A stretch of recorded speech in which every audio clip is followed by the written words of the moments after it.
Friends, in today's session, we're going to learn about the Indian banking industry, how the whole industry is structured, and what are the functions of a bank, etc. So this will give you an overall perspective of the banking segment in India.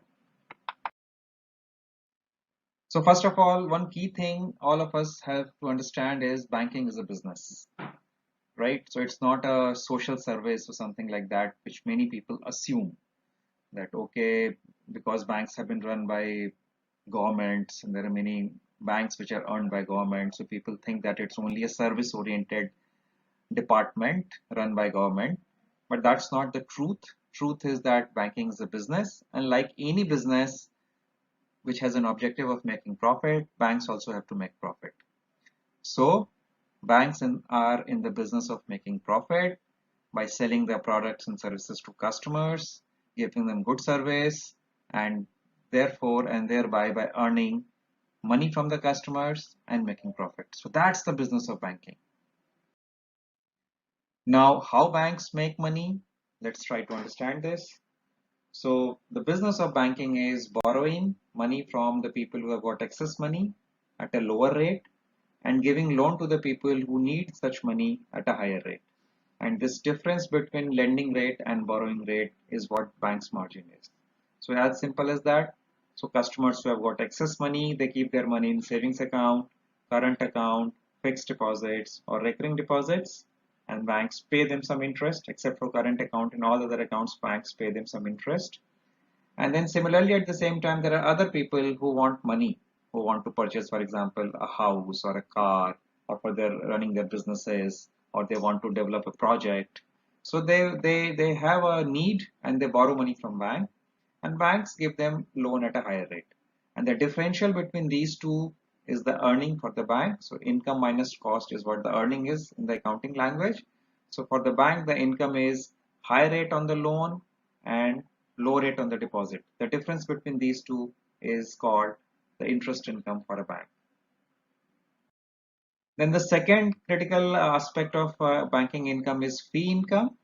Now bank provide many other services to customers apart from giving loans, and for providing such services they charge fee to the customers, and that's what it's like fee income. So there are like locker or demand draft or PO which is given to customers, which are issued to customers. Then there are investment which banks help their customers make, for example mutual fund. Banks sell insurance policies to their customers. Banks help their customers in acquiring foreign exchange, doing export import, providing bank guarantee, and there is also cash management services, facilities, etc., which are provided to the corporate customers. So for providing all these services, banks earn a fee income. Here there is no loan given, so no money is given to the customers, but a service is given, and for that service banks charge and they earn fee income. Now what happens in a bank? So look at it. So, so first of all, we have to find customers to open accounts. So banks have to find customers to open savings account and current account. These are the two main accounts of a bank, which is called CASA accounts also. And you will hear a lot about such term CASA once you join a bank. Then there is fixed deposit, which is kind of an investment where rate of interest being paid to customer is much more higher than what is paid on savings account. Now these customers keep money in the account. So one function is to finding customers who can keep money.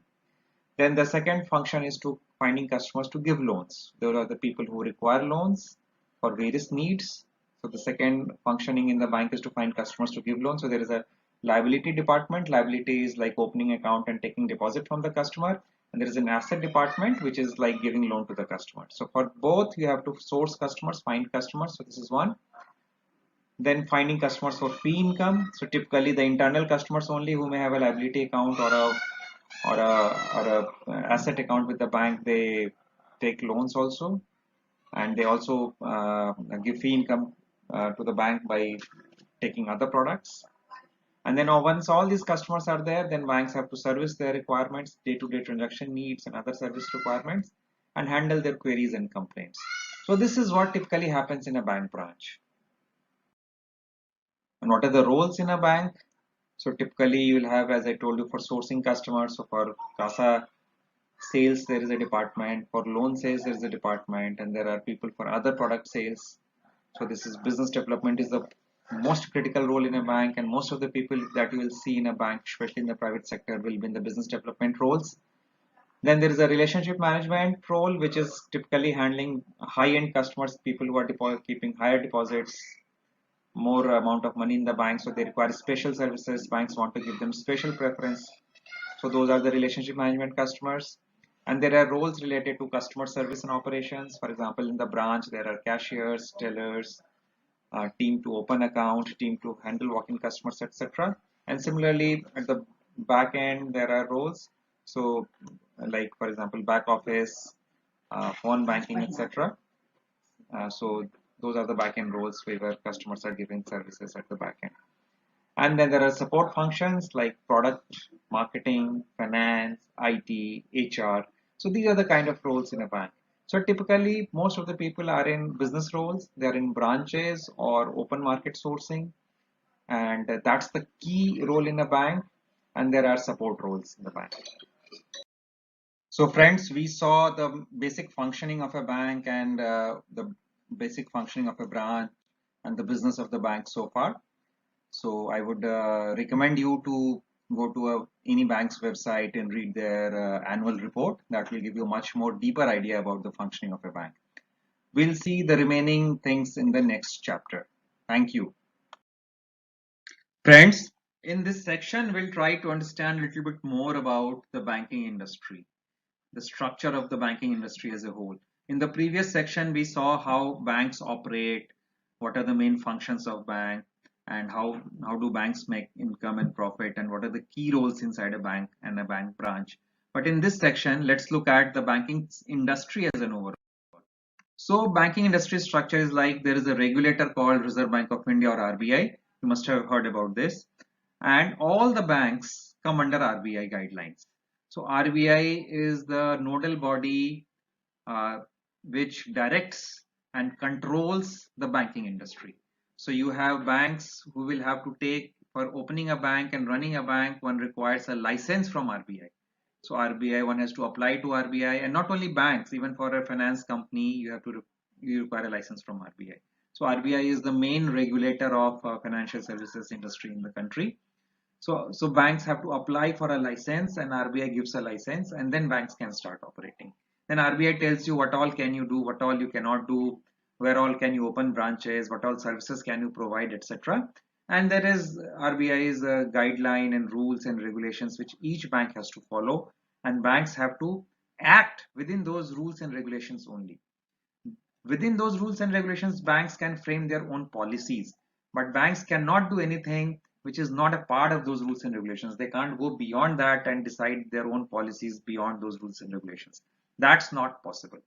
So RBI and banks relation you have to very carefully understand, and each bank in all its functions have always abide by the guidelines of RBI. And RBI sends its people to monitor, audit, check what is bank doing, what are banks doing, and if they find that banks are not following the prescribed process, banks are not adhering to the prescribed guidelines, then RBI can take action also against banks. They can fine banks, they can remove the senior officials of the bank, or they can even cancel the licenses of the bank. So very important to understand this relationship, that unlike other industries where many industries do not have a regulator, banking is a very heavily regulated industry. And reason being that people's money is involved, government's money is involved, and therefore banks cannot decide by themselves that they don't want to follow a rule or they don't want to follow another guideline, etc. They have to essentially follow the rules and guidelines. Now, what happens in the banking industry? So banking industry has many kind of banks, and I have tried to classify it into a few boxes here. So most common banks are that you would see are called the nationalized banks, like State Bank of India or your Bank of Baroda, Punjab National Bank, Bank of India. Most of the banks that you have been seeing in your neighborhood vicinity, those are nationalized banks. The meaning of being nationalized is that a large proportion of this bank's equity shareholding is owned by the government of India. So government is more than 50% stakeholder in most of these banks, and therefore these banks are called nationalized banks. These are corporate entities like any other corporate entity. A private sector bank is also a corporate entity, but in the nationalized banks, government is the largest shareholder. So that is the difference. So these are not government departments. So the one thing you should be very clear about, these are not government departments. Working in SBI is not working in a government, but you are working in a company which is owned by government, largely owned by government. So that is the difference. So nationalized banks are more than 20 nationalized banks are there in the country, and they are mostly spread all across the country. In all nooks and corners of the country, you will find at least one nationalized bank branch. They have been servicing the country for many, many years, and they have contributed to the growth of the country in a very significant way so far. After nationalized banks, you have private sector banks. So private sector banks, like you will see HDFC Bank, ICICI Bank, Axis Bank, Yes Bank. There are many such banks you will see in your neighborhood. So these are private sector banks. The meaning of private sector bank is that the large shareholding of these banks are with the private entities. It could be an individual, it could be a company, it could be an investor, but it's not owned by government, but by private entities.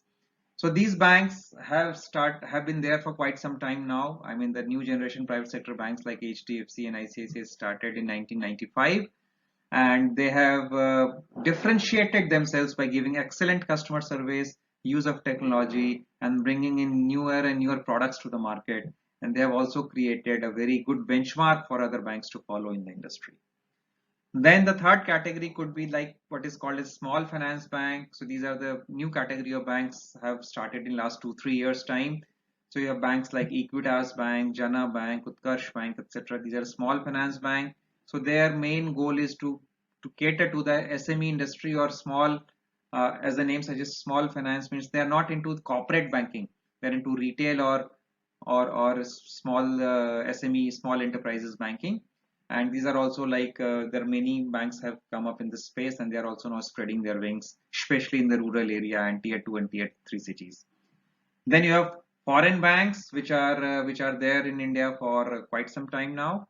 These are the banks which are owned by a foreign entity, and they are multinational banks. They have presence in multiple countries. The banks like Citibank, Standard Chartered Bank, HSBC banks are the main example of such foreign banks. They have limited number of branches. They cater to mostly either corporate customers or high-end customers, and they also have a very good use of technology, and they try to bring in new technology and new processes to the country. And there are cooperative banks which are formed under the Cooperative Sector Act, and they are also highly localized. They will be primarily into one state. There are a few cooperative banks which are spread over multiple states also, multi-states also, but primarily most of the cooperative banks will be located in one area or one state only. Banks like Saraswat Bank or SVC Bank, etc. These banks are mostly catering to the needs of the local people there in that area, that segment, and typically they are relying more on a high level of customer engagement service, and they offer at many times good interest rate also from cooperative banks. So this is how I mean, you can categorize in many other ways. That primarily, if you look at banking industry, this is how the banking industry looks like, and there are more than around 80 banks, excluding the cooperative banks. If you include cooperative banks, there are many cooperative banks in the country. So if you just look at nationalized, private sector, small finance, and foreign banks, there are 80 odd banks in the country, plus many cooperative banks, and they're all trying to reach out to customers, open their accounts, and give them products and services, including loans and other products. Now, how does a customer journey look like in a bank? So banks, all banks are, as we have seen earlier, trying to open as many CASA accounts as possible. So current account and savings account. And that's typically the start of a customer relationship with a bank. So if you are getting into CASA sales or CASA business development, understand that is the very key foundation of the banking. So if you don't have customers, who will you give loan to? And where will you get the money to give loan to somebody else? So getting a CASA customer is the key for any bank, and banks have a lot of focus, a lot of emphasis on opening CASA customers account. One key factor about banking industry is that most of the good customers will open accounts in several banks. It's not that they have only one account. If anybody who's got money, for example, 1 lakh, 2 lakh, 5 lakh, those kind of people will have accounts in multiple banks. So this factor you must understand and keep in your mind. So if you meet a customer who says that I already have an account, you can still influence the customer to open another account with you, because there is no restriction on how many banks one can open an account with. One can open in all 80 banks. There is no restriction for government or from the RBI on the number of accounts one can open in different banks. Then after opening the account, then the second part of the journey is that to get more and more balances in the account, because just opening the account does not serve any purpose. You have to get money in the account. That's the raw material for the bank. So how do you get money in the account? So by providing extra services, giving good products, giving good experience, giving more products to the customers like loans, cards or investment products, etc. So banks try to engage with their customer, talk to their customer, make them happy, make them feel good, so that customers start keeping more and more money in this bank and not in some other bank. So this is the second leg of the journey of the customer. So you open the account and then banks will help you or try to lure you to keep more and more balances with you. And then they start buying your other products and then they start keeping more balances with you. Then that's where the customer becomes profitable for the bank. So just opening the account is a cost. If the customer is not keeping large balances, if the customer is not buying other products, then it's a loss for the bank. So this factor you must understand very clearly. When you join a bank, you have to open such accounts where people keep money. So you have to open good quality accounts and then engage with those customers to get more and more product sold to that customer. Then only bank makes profit. Then only it's a good account. Then only it's a profitable account. So competition is not only to open an account, but competition is to open an account and make it profitable by, as we have seen earlier, by engaging the customer to keep more balances with you, by influencing the customer to keep more balances with you, and also buy more of your products so that they become more and more profitable.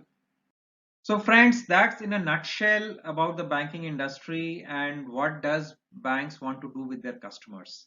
So we have seen in two parts, in a very brief, how the industry operates, how the banks operate, and what is it that banks want from their customers. You please go through various websites of banks and look at the different products and services being offered. That will give you an idea how banks want to operate and how banks want to engage with their customers. Thank you very much.